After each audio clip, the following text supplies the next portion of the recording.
नमस्कार, आप देख रहे हैं दिल्ली तक। मैं हूं आपके साथ विजय नेगी। दिल्ली विधानसभा चुनाव के लिए 5 फरवरी को मतदान हुआ और 8 फरवरी को रिजल्ट आया। रिजल्ट कुछ ऐसा आया कि दिल्ली में 27 साल बाद भारतीय जनता पार्टी की वापसी हो रही है और आम आदमी पार्टी को तगड़ा झटका लगा है। न सिर्फ केजरीवाल की हार हुई है, बल्कि आम आदमी पार्टी सत्ता से बेदखल हो गई है। वहीं 5 फरवरी को जब मतदान था, मतदान से 5 दिन पहले आम आदमी पार्टी से कई विधायक भारतीय जनता पार्टी में शामिल हो गए। कुल 8 विधायकों ने बीजेपी की सदस्यता ली और केजरीवाल का साथ छोड़ा। ध्यान देने वाली बात यह है कि इन 8 विधायकों का केजरीवाल ने टिकट काटा था। अब जिन सीटों पर केजरीवाल ने अपने इन विधायकों का टिकट काटा, जो कि नाराज होकर भाजपा में गए, उन सीटों पर आम आदमी पार्टी का क्या हश्र हुआ वो आपको इस रिपोर्ट में मैं बताऊंगा।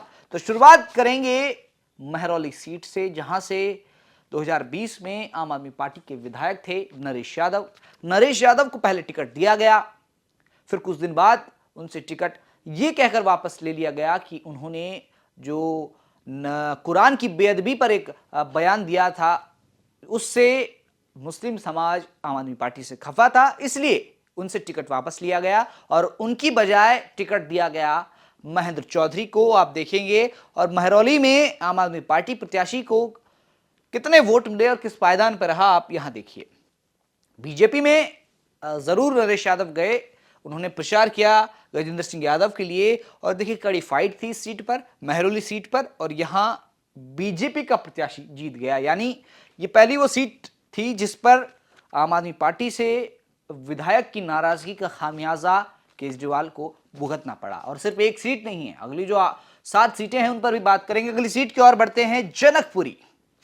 जनकपुरी सीट से राजेश ऋषि विधायक थे आम आदमी पार्टी से, उनका टिकट काटा गया। वो केजरीवाल से नाराज हुए और नाराजगी इतनी बढ़ गई कि चुनाव से ठीक कुछ दिन पहले उन्होंने बीजेपी ज्वाइन कर ली। बीजेपी ज्वाइन करते ही रिजल्ट में कितना अंतर देखिए, आपको दिखेगा कि जनकपुरी से प्रवीण कुमार को राजेश ऋषि की जगह टिकट दिया गया और राजेश ऋषि बीजेपी में गए और बीजेपी प्रत्याशी आशीष चूत की यहां से 18,000 वोटों से एक बड़ी जीत हुई और आम आदमी पार्टी केजरीवाल की पार्टी की करारी हार प्रवीण कुमार की आप देख सकते हैं 50,000 वोटों में सिमट कर रह गई। ये दूसरी सीट है। तीसरी सीट की ओर चलते हैं। पालम से भी विधायक भावना गौड़ ने आम आदमी पार्टी की सदस्यता छोड़ी और बीजेपी ज्वाइन की और बीजेपी ज्वाइन करते ही पालम का रिजल्ट किस तरह से देखिए बदला। बीजेपी ने इस सीट को जीत लिया। बीजेपी प्रत्याशी कुलदीप सोलंकी ने इस सीट को जीता, 82,000 वोट उन्हें मिले और आम आदमी पार्टी ने जोगिंदर सोलंकी को टिकट दिया था, भावना गौड़ का टिकट काटकर उनको मिले 73,000 वोट और उनकी हार हुई। ये तीसरी सीट है जहां आम आदमी पार्टी की हार हुई, जबकि यहां से विधायक का टिकट काटा गया। अगली सीट की ओर चलते हैं, मादीपुर।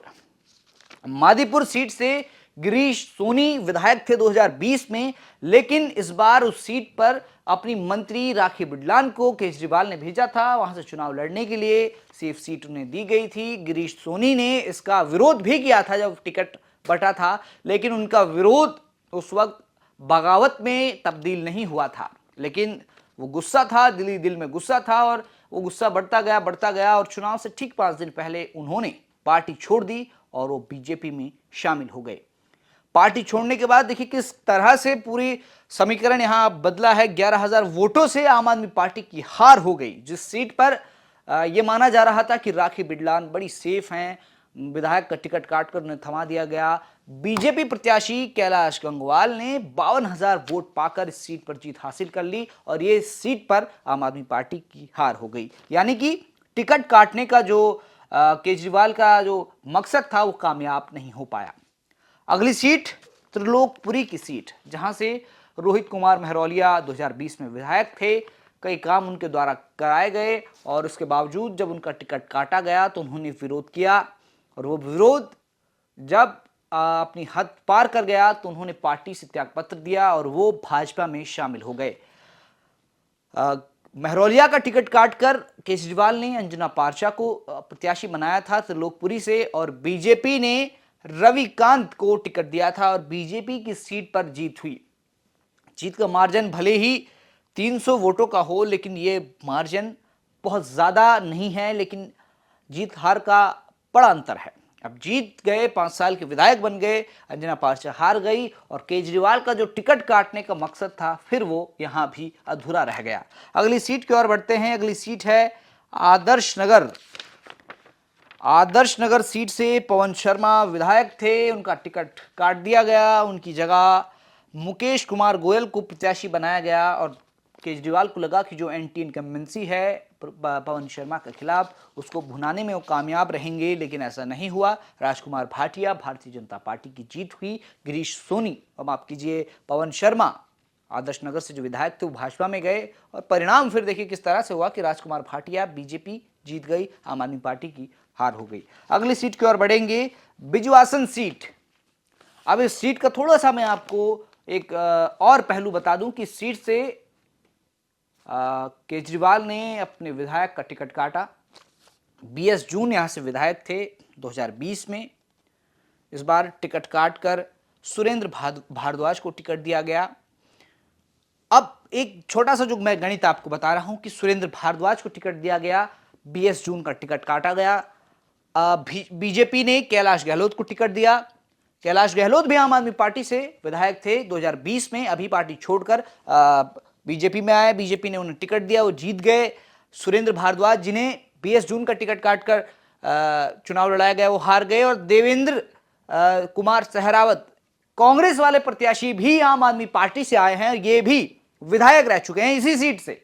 तो देखिए पूरी गणित जो है वो आम आदमी पार्टी के इर्द गिर्द घूमती है इस सीट पर, और जीत कैलाश गहलोत को ही, जो केजरीवाल सरकार में मंत्री थे आतिशी सरकार में भी मंत्री थे, भाजपा में गए, भाजपा ने टिकट दिया और जीत गए। इस सीट पर बीएस जून ने बगावत की, बीएस जून का टिकट काटकर सुरेंद्र भारद्वाज को उतारा गया, उनकी हार हुई। अगली सीट की ओर बढ़ते हैं। अगली सीट है कस्तूरबा नगर। कस्तूरबा नगर से मदन लाल विधायक थे, उनका टिकट काटा गया। रमेश पहलवान, जो कि बीजेपी से आए थे, उन्हें टिकट दिया गया। अब इस सीट पर बगावत हुई।